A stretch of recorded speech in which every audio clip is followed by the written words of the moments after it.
Hi Unity fans, this is JNM with a short video about my FPS swimming script. I updated this to Unity 2017 now, you can get it for free from my Patreon account, the link is added to the description.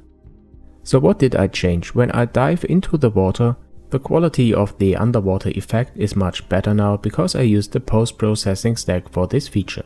So when I enter the water or leave it, I switch the post-processing profile for the FPS camera dynamically using my C# script.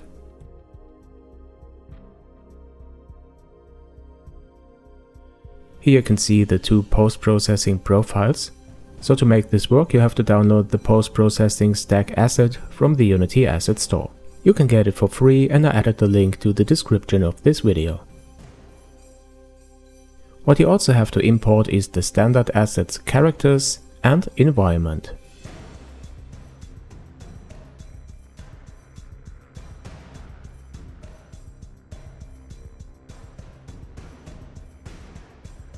Okay, let's have a quick look at the script and its public members.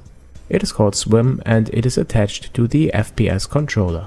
You can assign two post-processing profiles, one for default and one for underwater. There's a fog color to affect the underwater atmosphere.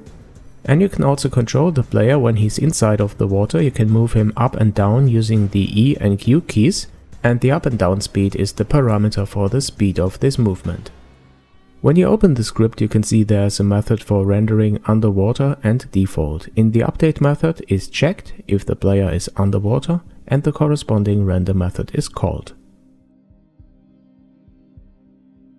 The only thing I do in this render methods is to set the render settings for the fog and assign the post-processing profile for the camera.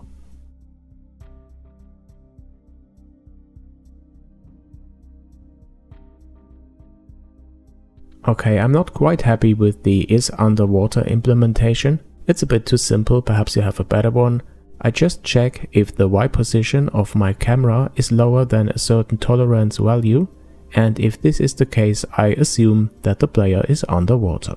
Feel free to optimize this. Okay guys, that's what I just wanted to let you know. I hope you like it, and if you like my channel, please don't forget to subscribe. Thanks for watching, please share, please like, and come back soon to JNM.